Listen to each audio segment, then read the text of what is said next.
Hey, you there! The man in the janitor's uniform at the back. Come up here, now. Harper Weston's voice rang through the Ryman auditorium like a cold blade slicing the air. 500 guests turned their heads in unison. On the live stream, 2 million people were staring straight into this moment. Cole Brennan, 32 years old, stood frozen. His hands were trembling, and the thing that made him look most out of place at that moment was the pair of yellow rubber gloves still on his hands. He had finished wiping down the stage exactly 10 minutes earlier. "I'm sorry, ma'am. I didn't think that—" "Don't make excuses." Harper cut him off before he could finish the sentence. She strode forward, grabbed Cole by the shoulder, and dragged him straight into the center of the stage lights, as if pulling an object onto a table for display. "Let everyone see," she said, her voice sweet to the point of being fake. "Whether you can actually sing, or whether you're just taking up space here." Then Harper turned to the band and snapped her fingers sharply, the way one would issue an order to a waiter. "Play Higher Ground for him." She curled her lips into a smirk. "An impossibly high note, the same note that once earned me $2 million. And just as the band was about to come in, Harper leaned in close to Cole. She switched off her own microphone, but Cole's mic was still live. Her voice dropped to a whisper that the entire auditorium and all 2 million viewers heard perfectly clearly. "Fail quietly, kid." The air froze. The entire hall held its breath, as if waiting for something to shatter. Cole stood there, under lights blazing like fire, with hundreds of eyes in front of him and a world behind him passing judgment through a screen. But what he did next wouldn't just prove Harper Weston wrong. It could also bring down everything she had built on lies. If you enjoy Turn the Tables stories like this, remember to hit subscribe so you don't miss the videos we release every week, because what comes next is where things truly begin to get frightening. And the question is, why was Harper so determined to drag a janitor onto the stage to humiliate him in front of millions? What was she afraid of? Enough to do that. But to understand why this moment matters so much, we need to rewind time to 4 hours earlier. Cole Brennan was not always a man who cleaned floors. 5 years earlier, he had been one of the most promising contestants on Voice of Tomorrow, the hit talent competition on which Harper Weston herself sat as a judge. Cole possessed a rare high tenor voice, with a vocal range spanning from C3 to C6.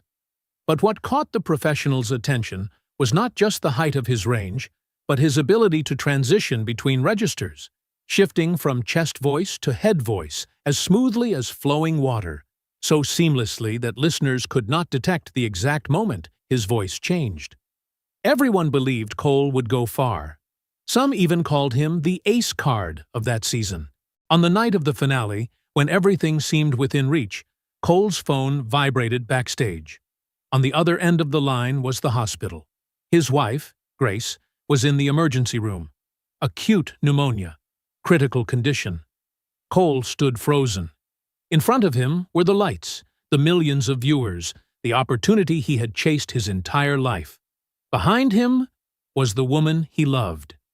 He did not hesitate. He did not ask for permission. He did not explain. Cole left the show that very night and ran straight to the hospital. The public turned on him almost instantly. Irresponsible. Unprofessional. Throwing away the opportunity of a lifetime. Then Harper Weston appeared on television and coldly delivered a single sentence that shut every door completely. Anyone who doesn't respect an opportunity doesn't deserve a dream. 3 days later, Grace passed away. Their daughter, Lily, was born prematurely at 32 weeks, weighing only 1.5 kilograms, carrying a hole in her heart. Cole was blacklisted from the entertainment industry. No record label would sign him. No stage would invite him to sing. For the next 5 years, Cole survived as a janitor. Now he and Lily live in East Nashville, in an old 2-bedroom apartment, where the heating system works in only one room. Cole works 2 shifts a day. In the morning, he cleans the Ryman Auditorium. At night, he washes dishes at a restaurant on Broadway. Each night, he sleeps less than 4 hours. Lily needs heart surgery. $85,000. Insurance covers only 40%. Cole needs $45,000 within 2 weeks. He does not allow himself to think about the words, "What if not?" But there is one thing Cole never gave up. He still sings. Every night, he sings Lily to sleep. "You Are My Sunshine," Grace's favorite song. Cole always sings very softly, very carefully, as if singing just a little louder would cause the memories of Grace to crash down and crush him. Lily often whispers to her father, "Daddy's voice makes my heart feel better." The nurses in the ICU have noticed it too. Lily's heart rate becomes noticeably more stable whenever she hears Cole sing. No one can explain why, but Cole knows. It is not technique, not pitch, and not a miracle. It is love. And it is the only thing he still has left to give his daughter. Harper Weston hosted a gala called Voices for Hope at the Ryman Auditorium. The publicly announced purpose sounded noble: raising funds for Vanderbilt Children's Hospital and its congenital heart treatment program. Ironically, that was the very condition Lily, Cole's daughter, was suffering from. That night, Cole was on the evening shift, cleaning the backstage area. He knew very well that the money raised tonight could save his daughter's life. 500 tickets, $500 per ticket. Ticket sales alone totaled $250,000. Harper stepped onto the stage, the spotlight shining directly on her. She smiled confidently and declared to the audience, "Tonight, I will sing Higher Ground." The final note, C6, has never been reached by any singer other than me. That is why I stand here. And that is also why I am able to help these children. The audience erupted in applause. From the upper balcony, Cole quietly looked down at the giant screen displaying images of children with heart disease. Among them was Lily. He had signed the consent forms allowing the hospital to use his daughter's image. The rehearsal began. Cole was cleaning the glass when Harper walked in to warm up her voice. The band played the opening chords of Higher Ground. Harper's voice rang out powerfully in the lower sections, solid, controlled, exactly what one would expect from a star. But when the song reached the bridge, where the melody climbs to E5, then A5, heading straight toward C6, Cole felt that something was wrong. Harper's neck tightened. Her shoulders lifted slightly, betraying the strain. When she tried to reach C6, her voice cracked at a sharp 5, nearly a tone and a half below the target. Harper cleared her throat softly, trying to cover it up. "My throat is too dry." Then she turned to the sound technician and ordered in a lowered voice, "Turn up the backing track. Louder. I need support." The technician adjusted the settings. Harper sang it again.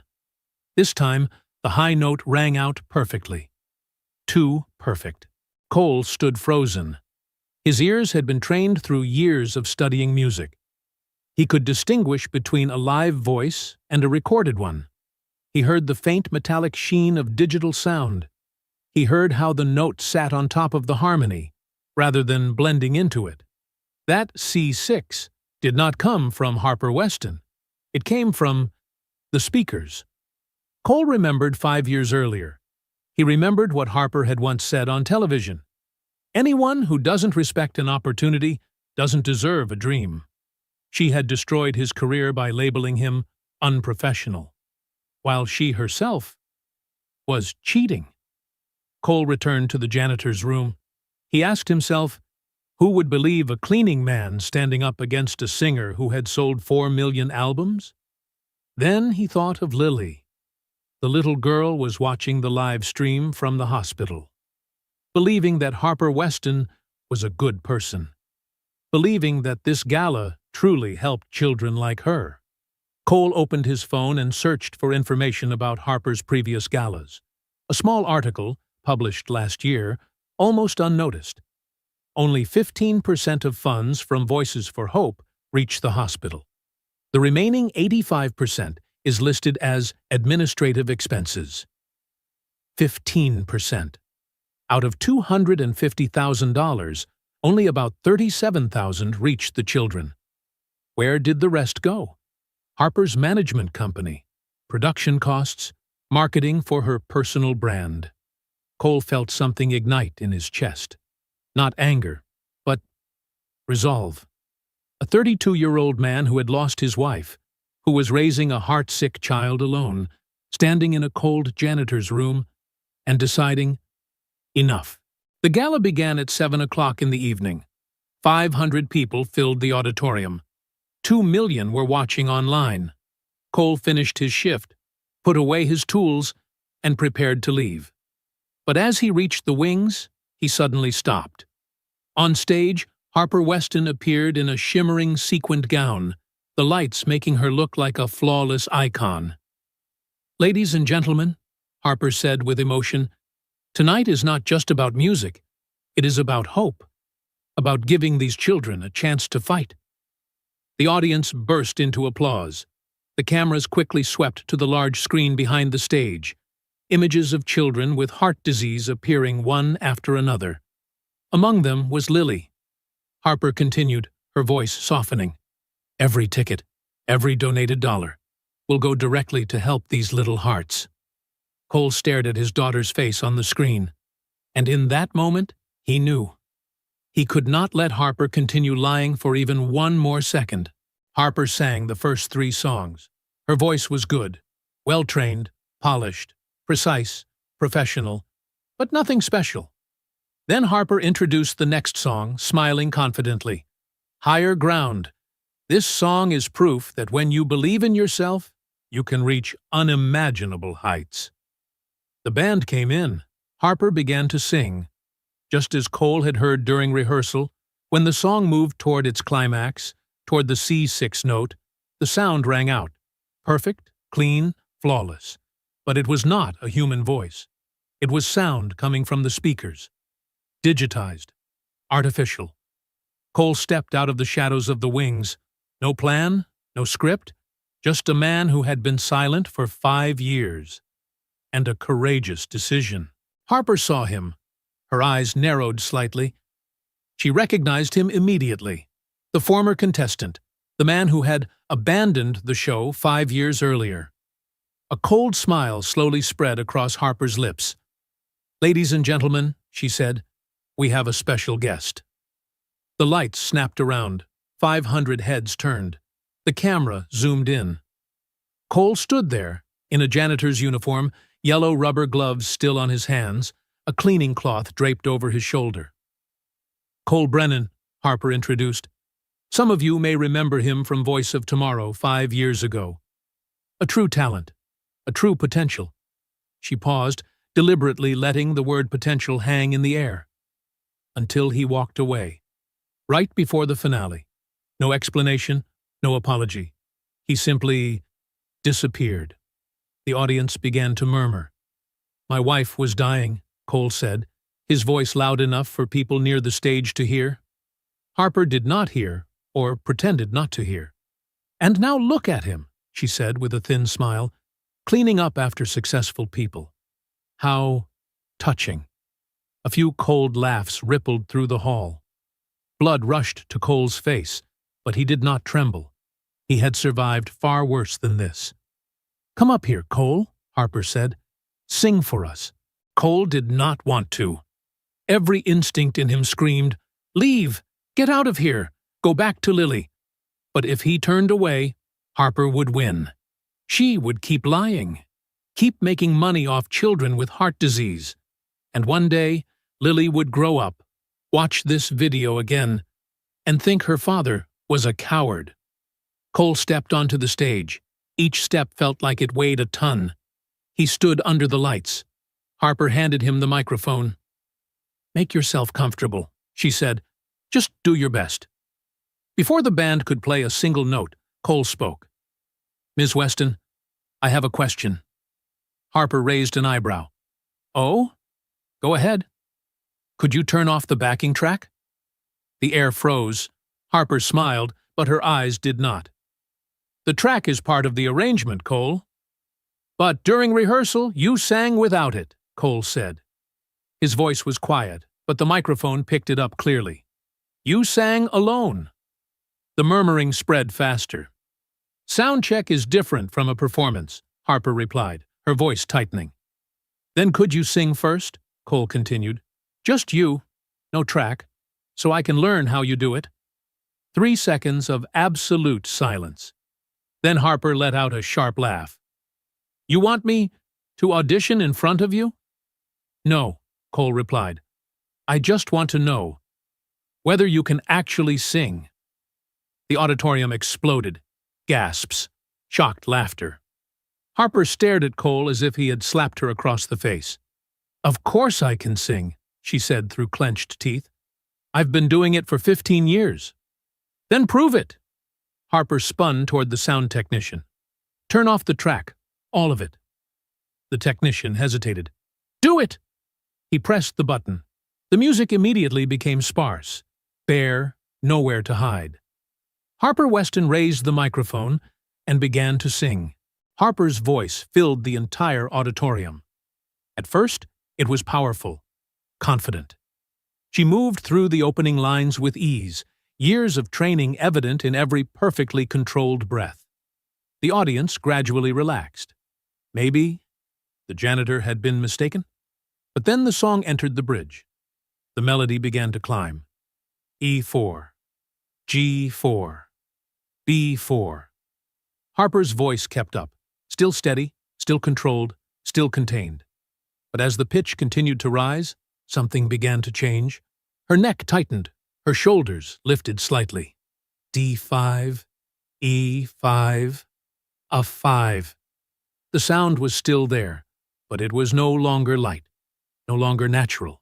Then Harper reached for the C6. Her voice broke. The sound shattered at a sharp 5, nearly a tone and a half below the target, splintering like glass hitting the floor. Harper stopped abruptly. She cleared her throat softly, quickly covering it with a strained smile. Sorry, my throat is a bit dry. She took a sip of water, then continued, her voice regaining a reassuring tone. That's why people use tracks, to protect the voice during long shows. But Cole had heard enough, and everyone in the auditorium had as well.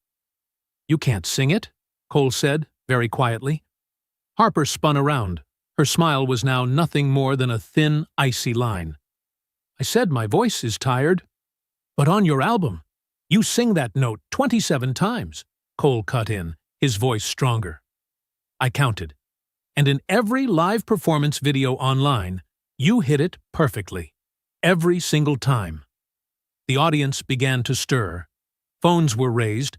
People looked at one another, whispering. What exactly are you implying?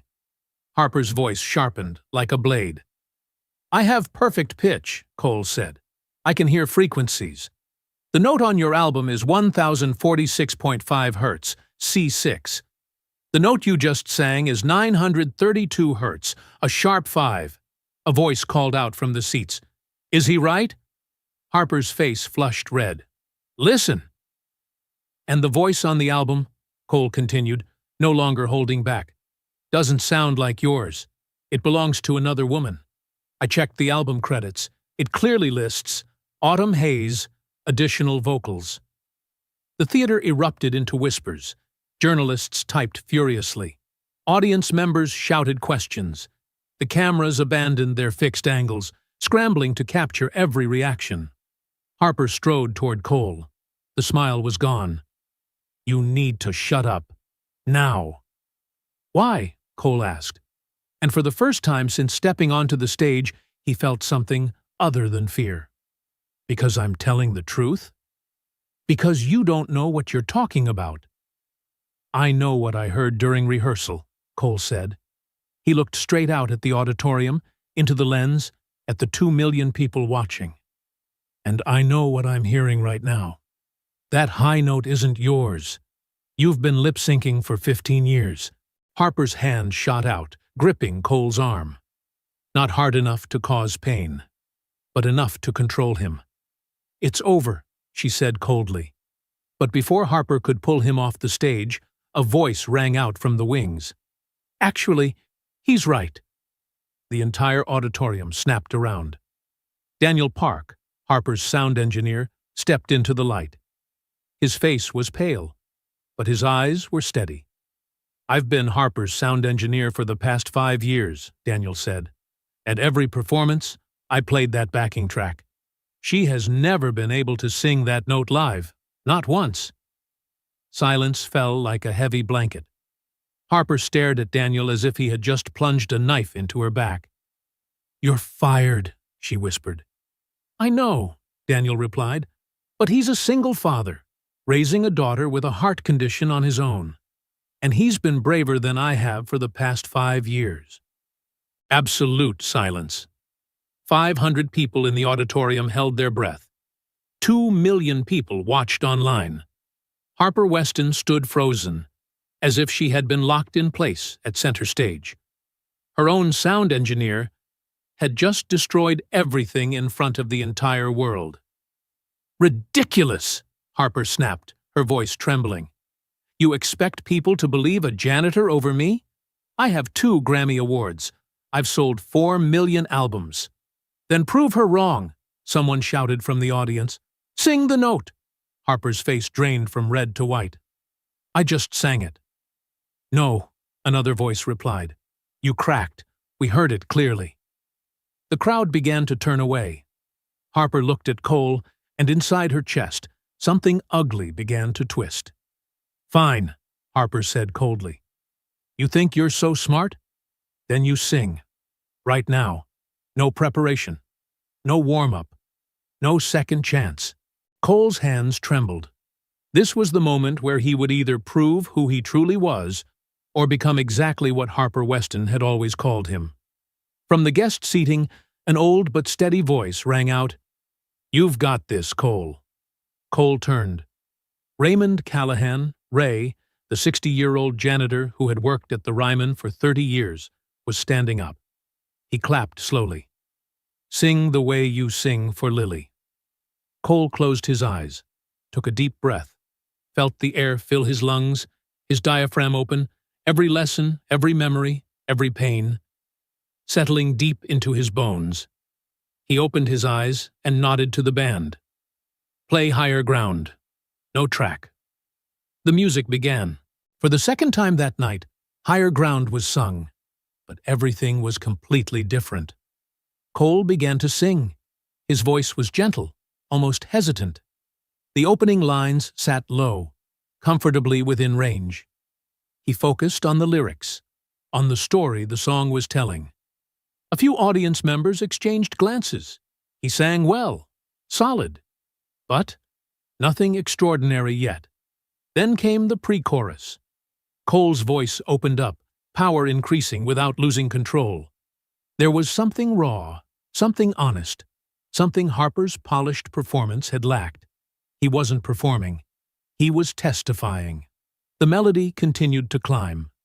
D5, E5, F5. His voice followed effortlessly, light and clear, each note placed with precision. No sign of strain. Harper shifted slightly. Her jaw tightened. The bridge arrived, the place where Harper had failed. Cole did not hesitate. He transitioned registers smoothly, from chest voice to head voice, seamless as flowing water. G5, a 5, B5. The entire auditorium instinctively sat up straight. Then Cole reached for C6. The sound burst out crystal clear. No break, no strain, no tricks, just a pure whistle register note ringing like a crystal bell. He held it for 4 seconds. Perfect. Unbelievable. Someone in the front row gasped. But Cole wasn't done. He pushed higher. D6, E6, F6. A range that even Harper's backing track had never dared to touch. Cole's face was calm, almost serene, as if he were walking through a place he had lived in his entire life. Then he brought the voice back down. F6 to C6. C6 down to A5. a 5 to F5. Every transition seamless. Every note a small miracle. He completed the bridge and moved into the final chorus. His voice was now completely open. No hiding, no fear.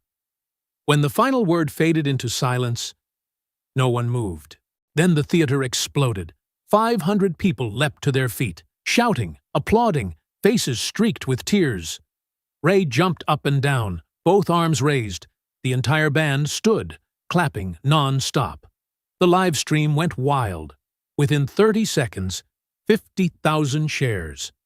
In less than a minute, the name Cole Brennan shot straight to the top of global trending lists. Cole stood under the lights, breathing hard, barely able to believe what had just happened. Harper Weston looked like she had been knocked flat.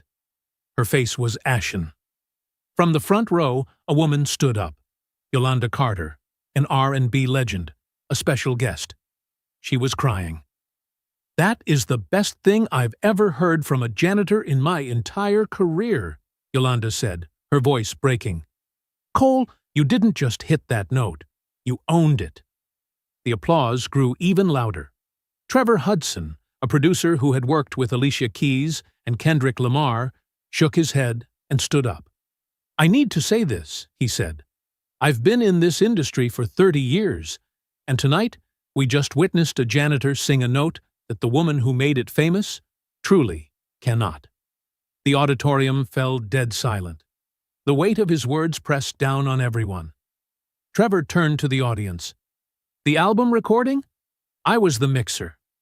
I was there. Cole is right. That is not Harper's voice. It's Autumn Hayes, a studio singer from Austin. She was paid $2,000 and forced to sign an NDA. She was never properly credited." Harper opened her mouth, but no sound came out. "I stayed silent," Trevor continued, "because that's what people do in this industry. Protect the star, protect the money. But I'm done protecting lies, especially when a janitor has had more courage than I have for 3 decades. The theater erupted again. Journalists typed furiously. Cameras abandoned their fixed positions and rushed toward the stage. Harper finally found her voice. "This is insane," she screamed. "You're going to destroy my career over a backing track? Everyone uses tracks. Beyoncé uses tracks." "But they don't claim to be singing live," Yolanda shot back immediately. "They don't sell tickets for live performances and lip sync. That's fraud, Harper." I never," Harper stammered, looking around for support. But the band turned away. Her manager had a phone pressed to his ear, probably calling a lawyer. Harper turned to Cole. In that moment, he saw in her eyes not just anger, but fear. "You'll regret this," Harper whispered, just loud enough for the microphone to catch it. "You, your little family, and your sick daughter. I promise you'll never work in this industry again. Never." The threat hung in the air, recorded by every camera. But Cole was no longer afraid. For the first time in 5 years, he felt free. Cole spoke, his voice steady. "I don't work in this industry. I sing because I love it. And you can't take that from me." He paused for a beat, then added, slowly, clearly, "But maybe it's time someone took it from you." The theater fell completely silent. Then a single clap echoed, slow, deliberate. Then another, and within seconds, all 500 people rose to their feet, applauding, not for Harper Weston, but for a father who refused to lie. Harper looked around into the cameras at the wreckage of everything she had built. There was nothing left to say. She turned and walked off the stage. The moment Harper's foot crossed into the wings, the theater erupted again. People were glued to their phones. The live stream chat scrolled so fast it was unreadable. Someone shouted, "Check Twitter! She's trending!" Not Cole Brennan, but Harper Weston exposed. Harper Weston cheated. Harper Weston's career is over. Everything happened at a dizzying speed. Within 5 minutes, Harper's Wikipedia page was edited. 10 minutes later, major music blogs posted headlines, "Famous singer exposed by a janitor live on stage." 15 minutes later, 3 major sponsors released statements saying they were reconsidering their partnerships. Cole remained standing on the stage, surrounded by chaos he had caused, simply by telling the truth. He did not feel proud, nor victorious. Just a quiet certainty that he had done the right thing, even if he had no idea what would come next. The chaos lasted nearly 20 minutes before security cleared the auditorium. Cole sat backstage on a folding chair. Ray sat beside him.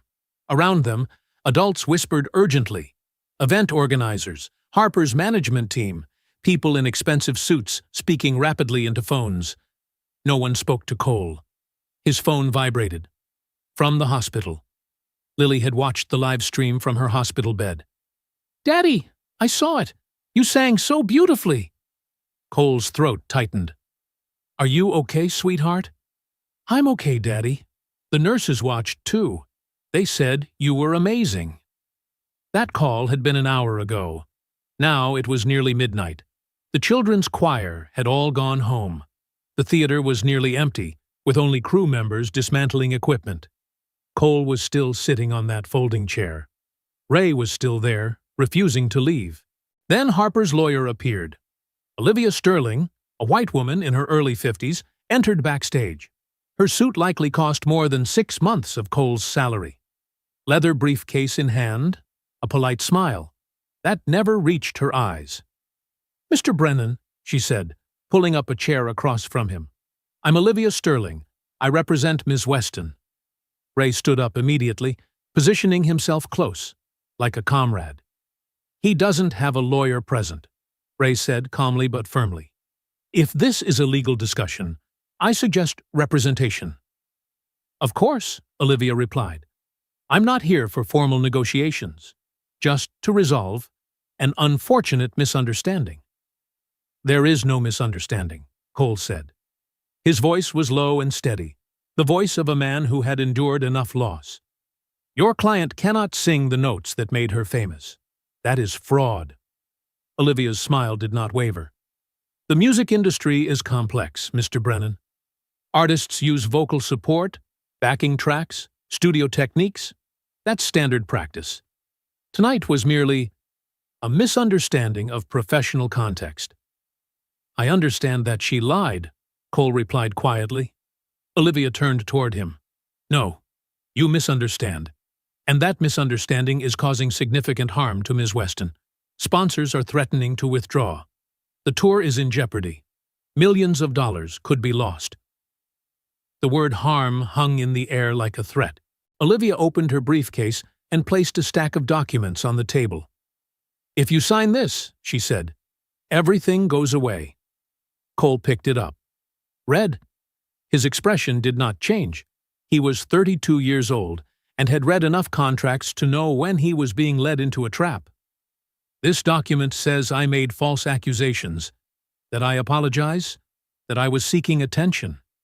"It's a mutual agreement," Olivia said.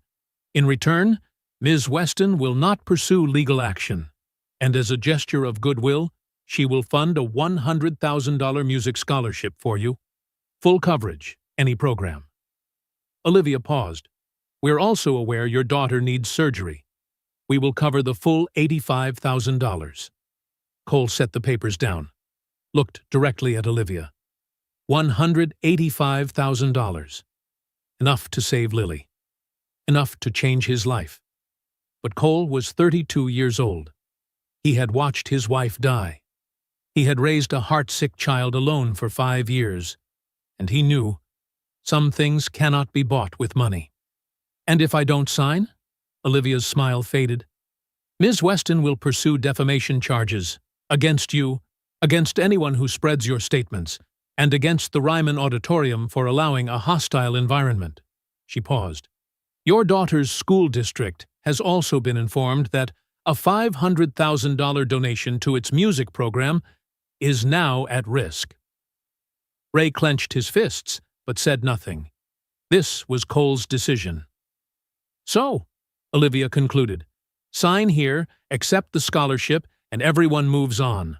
or refuse, and watch your family drown in legal fees you cannot afford. She looked Cole straight in the eye. The choice is yours. Cole stared at the papers, the lines of text that would label him a liar, the signature that would erase everything that had just happened. He thought of Lily lying in her hospital bed, of $85,000, of surgery in 2 weeks, or never. Then he thought of the truth. "No," Cole said. Olivia blinked. "Excuse me?" "I'm not signing," Cole replied. "I didn't lie. She did. And I won't say I lied just because she's rich and I'm not." "Mr. Brennan," Olivia said, her voice turning cold, "I don't think you fully understand the consequences." "I understand you're threatening me." Cole stood up. His hands still trembled, but his eyes no longer avoided hers. "Go ahead and sue me if you want. But I'm not signing that paper." Olivia's face hardened. "Then I'll see you in court." She gathered her briefcase. Before leaving, she turned back one last time. "By tomorrow morning, there will be stories about you, about your family, private things, painful things. And when it all gets worse, which it will, remember that you chose this." Then she left. Ray didn't hug Cole, didn't offer empty comfort. The two grown men simply stood side by side in silence. After a moment, Ray spoke softly. "You sure?" Cole nodded. "I'm sure. That scholarship, the surgery money—" "I won't teach my daughter that the truth can be bought with fear," Cole said. His voice did not shake. It was the voice of a father who had just made the hardest decision of his life. "I chose family over career 5 years ago. People said I was wrong. But Grace, even as she was dying, she said she was proud of me. For me, that's enough." Ray nodded. "Then, we fight. We fight." The two men walked out into the cold Nashville night, men who had chosen truth over money. The next morning, Cole woke to the sound of his phone buzzing like an angry hornet's nest. 6 a.m. He had slept only 3 hours. The screen was flooded with notifications, thousands of them. He opened Twitter. The first thing that hit him was a photo of their apartment in East Nashville, peeling paint, a broken security gate, overflowing trash bins. The caption read, "This is where Cole Brennan lives. While he accuses Harper Weston of cheating, it's clear he's just desperately trying to escape poverty." Cole's hands went numb. The next post showed a photo of a free lunch he had received 5 years earlier. Living off handouts his whole life. This was never about the truth. It was about money. The comments were brutally cold, ungrateful. He should be thanking Harper. This is what happens when you give people like this a chance. People like this. His phone kept vibrating, messages from unknown numbers, insults, threats. By noon, the smear campaign was in full force. News sites began publishing articles that were disturbingly similar. Sources close to the Brennan family claim Cole planned the entire incident as an extortion scheme. No evidence, no verification, yet all of it was published. By afternoon, Harper's legal team officially filed a $10 million defamation lawsuit, not only against Cole, but against Autumn Hayes, the studio singer, against Trevor Hudson, the producer who spoke up at the gala, against Daniel Park, the sound engineer, against anyone who dared to tell the truth. $10 million. Cole held the legal documents delivered to their apartment, his hands shaking so badly he could barely keep hold of them. This was a strategic lawsuit, not meant to win, but to terrorize. Harper's team knew that even if they lost, the legal costs alone would crush everyone involved. That was the weapon, and they were using it with cold precision. But they weren't finished. By 4 p.m., news outlets began running new stories, more tightly coordinated. Sources close to Harper claim Cole Brennan is a father with alcohol issues. His family has a history of violence. They are playing the victim to extract settlement money. None of it was true. By 5, another outlet claimed it had confirmed that Lily did not actually have a heart condition, that it was all staged. Cole sat on the old sofa in their apartment, his phone trembling in his hand, watching lies pile on top of each other like mud. He felt the walls closing in. Then, at 7:15 that evening, something changed. A woman named Autumn Hayes posted a video. She appeared to be in her late 30s, blonde, sitting in a professional recording studio. Gold records lined the wall behind her. "My name is Autumn Hayes," she spoke directly into the camera. "I am a studio singer, and I am the voice Harper Weston has been selling as her own for the past 15 years. Cole's heart pounded. "That man told the truth last night," Autumn continued. "I sang the whistle register note in Higher Ground and 6 other songs. I was paid $2,000 per song and forced to sign a non-disclosure agreement." She held up a stack of papers to the camera. "This is my contract. This is the proof." And I stayed silent, while a janitor was being crushed for daring to expose something I was too afraid to say. The video had been posted 8 minutes earlier. It already had 50,000 views. Within 1 hour, 2 million. Within 3 hours, 7 other studio singers came forward. Each had contracts, each had recordings, and each confirmed Cole Brennan was telling the truth. By noon the next day, public opinion had completely reversed. Harper Weston exposed shot to the top of trending, this time not on speculation, but on evidence. Cole sat on his worn old sofa, watching the internet tear apart the woman who had tried to destroy him. And for the first time since all of this began, he realized he was no longer alone. But Harper Weston did not disappear quietly. Even after 7 studio singers had come forward, even as undeniable evidence piled up beyond denial, Harper Weston still refused to back down. By that afternoon, Harper's legal team officially filed a $10 million lawsuit, not aimed only at Cole. They sued Autumn Hayes for violating her NDA, and they sued the Ryman Auditorium for creating a hostile environment. $10 million. The goal was not to win, but to frighten everyone into silence. Cole sat alone at the small kitchen table in their apartment, gripping the summons in his hands. He had endured enough loss to understand one thing. To survive, you had to fight with reason, not emotion. His phone vibrated. An unfamiliar number. This time Cole answered. "Mr. Brennan, my name is Melissa Morales. I'm an attorney. I'd like to represent you. Pro bono." Cole straightened. "Why?" "Because what you did was right," Melissa replied. "And because my firm believes the legal system should not be used as a weapon for the wealthy to silence people who tell the truth." She paused. "But the decision is yours. You're a father. This is your life and your future. I can only offer professional advice." Cole looked down at the summons. "If I agree, can we win?" Melissa didn't dodge the question.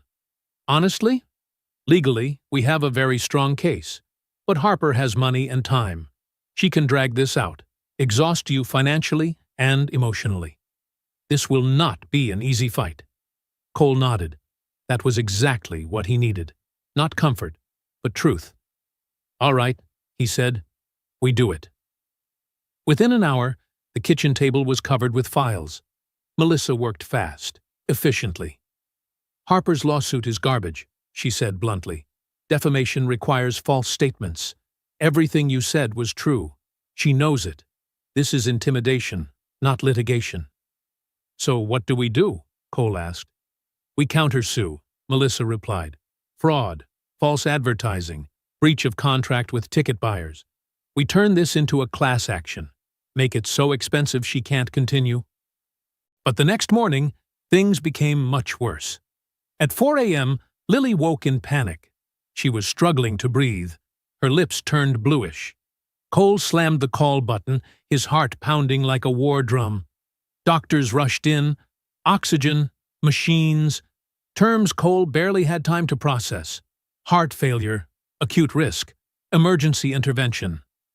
They stabilized Lily, but Dr. Walsh pulled Cole aside. We need to operate sooner, he said carefully. Lily's heart is weakening faster than expected. We may have only a week, maybe less. But insurance, we're working with them, the doctor replied. But you need to understand. Open heart surgery. 8 hours. High risk. Even if we close the hole, the risk of complications is still significant. 3 a.m. Cole sat alone in the hospital waiting room after Lily had fallen asleep again. There was nowhere else to go. He held his phone. Olivia Sterling's name was still in his call history. Just one call. Accept the deal. Sign the papers. Save his daughter. His finger hovered over the call button. The waiting room door opened softly. Lily stepped out, wearing her hospital gown, dragging her IV pole. "Daddy?" Her voice was weak but clear. "Are you okay?" Cole quickly wiped his tears. "I'm okay, sweetheart. Daddy's okay." Lily climbed onto the chair beside him and rested her head on his shoulder. "Daddy, why are people saying bad things about you?" Cole took a deep breath. "Because sometimes, when you tell the truth, there are people who don't want to hear it. But you always tell me lying is bad." "That's right." "Then why do grown-ups lie so much?" Cole was quiet for a moment. "Because sometimes lying feels easier than being brave enough to tell the truth." Lily looked up at him, eyes just like Grace's. "Daddy, are you scared?" "Very." "But you still do it?" "Yes." "Then that's brave," Lily said with certainty. "Mom told me. Being brave means you're scared, but you still do the right thing." Her voice was tiny but steady. And in that exact moment, Cole knew he could not call Olivia Sterling. He could not teach his daughter that the truth could be bought with fear. Because he was Lily's father. "Your mom was the bravest person I ever knew," Cole whispered. "And you're the second bravest." Lily shook her head. "No, I am." Cole held her gently. And in that moment, he realized he wasn't protecting his daughter. She, the 6-year-old child he wanted to shield, was giving him strength. That wasn't weakness. It was love. And that was why he could never sign that paper. The courtroom was smaller than Cole had imagined. Davidson County Supreme Court, Room 4B. Only about 30 people filled the benches, mostly reporters and supporters who had lined up since dawn. Harper Weston sat at the plaintiff's table with 5 attorneys in expensive suits. She wore a navy blue jacket, her face composed with an air of wounded calm, the familiar, dignity-affronted look of a celebrity. Cole sat at the defense table, between Melissa Morales and Ray. He wore the only white dress shirt he owned. This was not yet the formal trial. It was only a preliminary hearing on Harper's request, an injunction to bar Cole, Autumn Hayes, and Trevor Hudson from continuing to make what she called defamatory statements. Judge Patricia Donovan entered, a woman in her early 60s with more than 20 years on the bench. She glanced at Harper's legal team, then looked at Cole. Something flickered across her face, very quickly, but not by accident. "Miss Sterling," the judge said to Olivia Sterling, Harper's attorney, "you are seeking a gag order against a janitor." "Your Honor," Olivia replied, "the defendant's occupation does not diminish the harm caused by his false statements." "Are they false?" the judge cut in. "That is precisely the issue," Olivia said. "Those statements were made with malicious intent to destroy my client's reputation. Those statements were made after your client publicly humiliated him on stage." Melissa Morales stood. "If the court permits, I would like to present footage from the gala night, unedited." The entire courtroom watched the screen. They saw Harper drag Cole onto the stage. They clearly heard the whispered line, "Fail quietly," broadcast through an open microphone, and they watched Harper fail to hit the high note. When the video ended, the courtroom sank into silence. "Your Honor," Melissa continued, "the plaintiff did not summon this man because he lied." She summoned him because he told the truth, and that truth cost her money. That is not defamation. That is consequence. Judge Donovan turned to Olivia. Do you have any evidence that Mr. Brennan's statements are false? Your Honor, Olivia said, the music industry routinely uses vocal support and enhancement techniques. I didn't ask that, the judge interrupted. Yes or no? Olivia hesitated. We believe the context of my client's statements has been misunderstood. So that's a no. The judge made a note. Ms. Morales, do you have evidence supporting Mr. Brennan's statements? Yes, Your Honor. I call Autumn Hayes. Autumn stepped to the stand and was sworn in. Melissa guided the testimony, the contracts, the NDAs, the recordings proving Autumn's voice was used on Harper's albums, the emails clearly instructing that Autumn was never to be credited. Ms. Hayes, Melissa asked, when you heard Cole Brennan say that Harper Weston could not sing that note, what did you think? I thought, finally, Autumn answered. Finally, someone said it. And was he right? Yes, completely. Melissa sat down. Olivia stood to cross-examine, but Judge Donovan raised her hand. I've heard enough. Judge Donovan turned directly to Harper Weston. Ms. Weston, I will ask you one question. Although you are not on the stand, you are still under oath. Right now, in this courtroom, can you sing the note at issue? Harper's face went pale. Your Honor, I fail to see how this is relevant. Highly relevant, the judge replied. You are asking this court to silence people who say you cannot reach that note. Then prove them wrong. Sing it. The courtroom held its breath. Harper looked at her lawyers, looked at the judge, then looked at Cole. My voice hasn't been warmed up.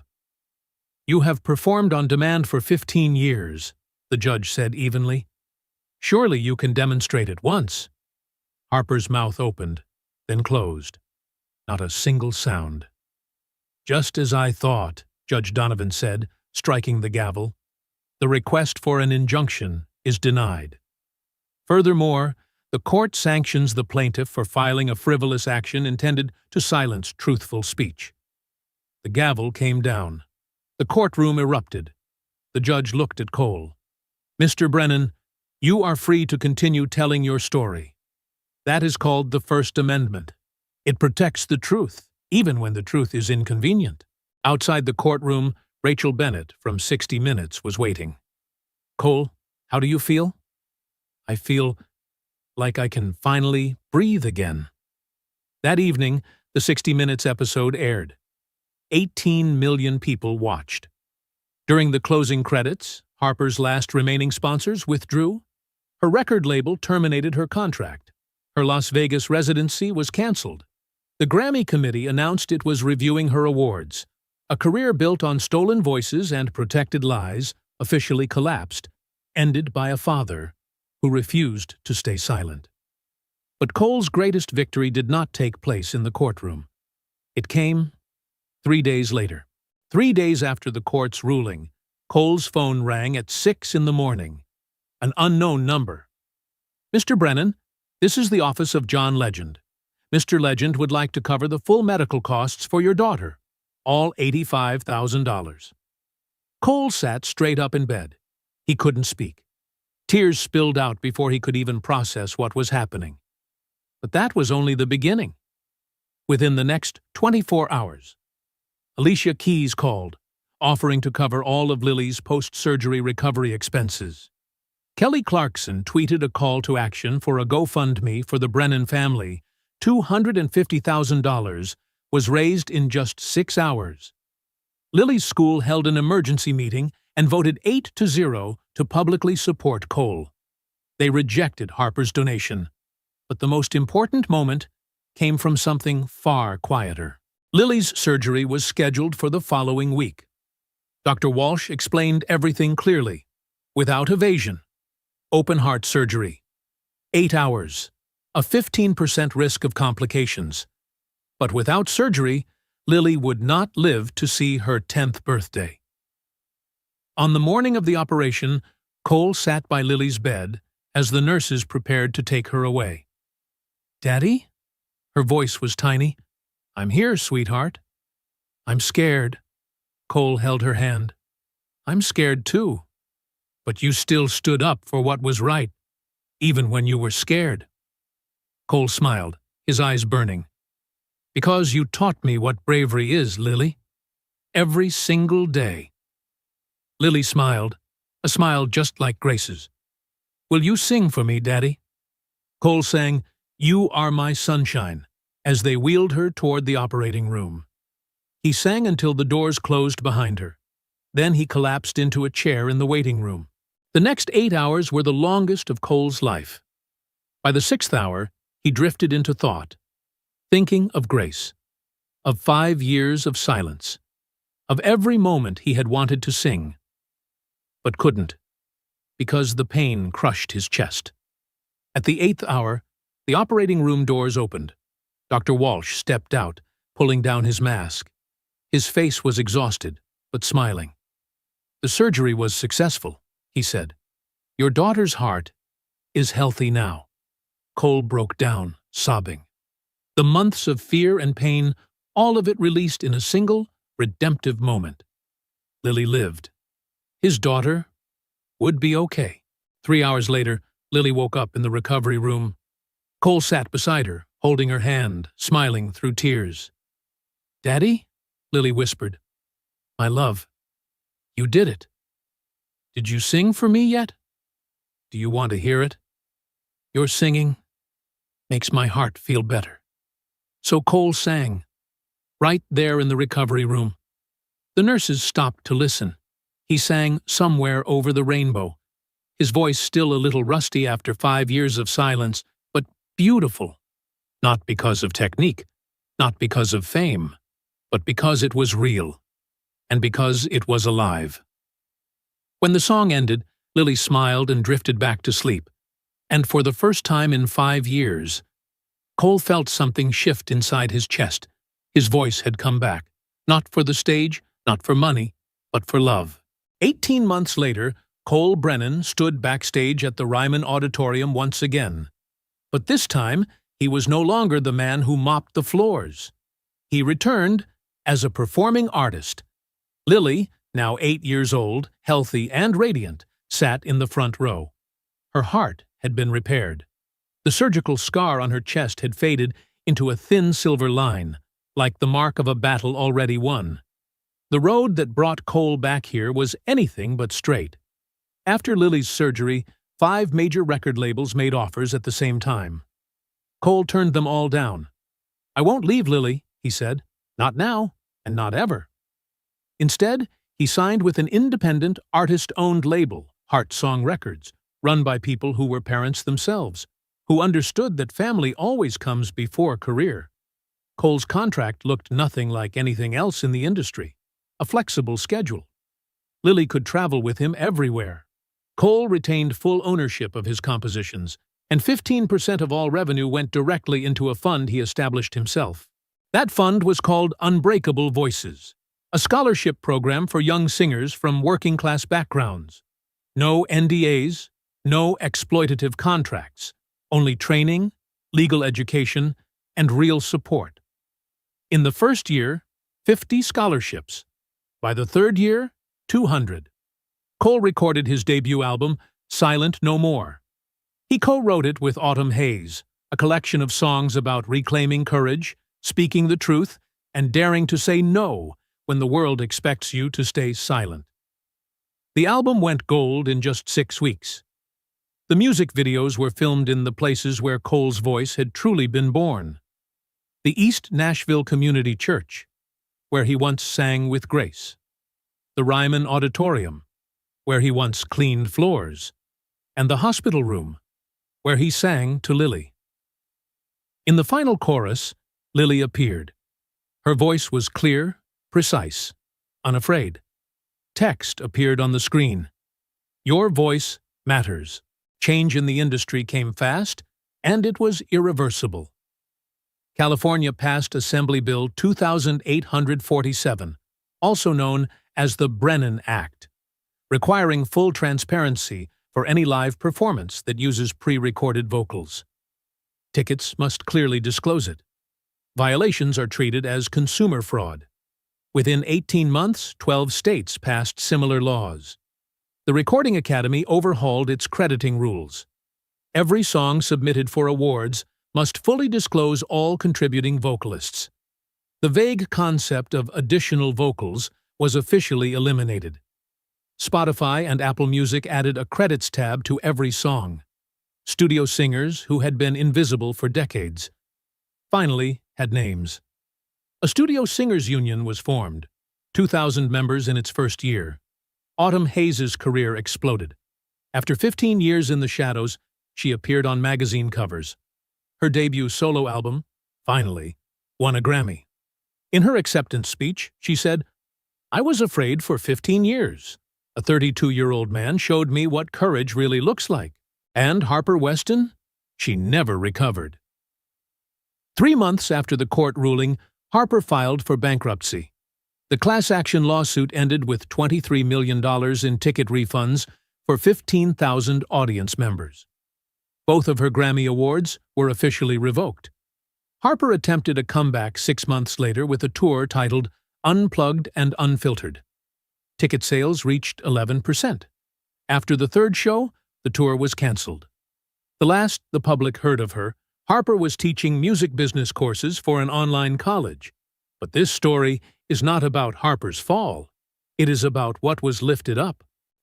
The concert night. Ryman Auditorium. Cole stood backstage at the Ryman, his heart pounding. This was his first concert. Before stepping onto the stage, he stopped by the custodial room. The familiar smell of cleaning solution and floor wax filled the air.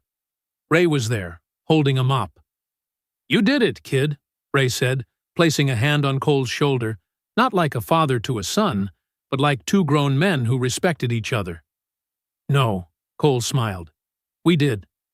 Everyone who was ever told their voice didn't matter." Cole walked onto the stage.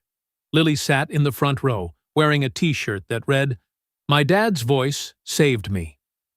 The auditorium was packed, not with 500 wealthy patrons holding $500 tickets, but with 2,000 working people who had lined up early. Janitors, nurses, teachers, single parents, people who had been told their voices were insignificant. Cole opened with "Silent No More." His voice wasn't perfect. There were still traces of 5 years of silence, but it was real. For the second song, he invited Autumn Hayes onto the stage. Together, they sang Higher Ground. When both of them reached the final C6, clear, accurate, and truly their own, the auditorium erupted. For the final song, Cole called Lily onto the stage. "This is my daughter," he said. "2 years ago, I almost lost her. In that fear, I found my voice again, not for fame, not for money, but for love." They sang "You Are My Sunshine" together. As the melody faded, the cameras caught the Ryman's custodial staff, the people who once worked alongside Cole. They stood, applauding, many of them in tears. A sign was raised, "We always knew you could sing." Cole looked out at the audience, people who had once been invisible, now seen, and spoke his final words. "To everyone who was ever told to stay silent, you are not invisible anymore." The curtain fell to thunderous applause. If you stayed until this very moment, thank you, truly. Cole's story is not just about music.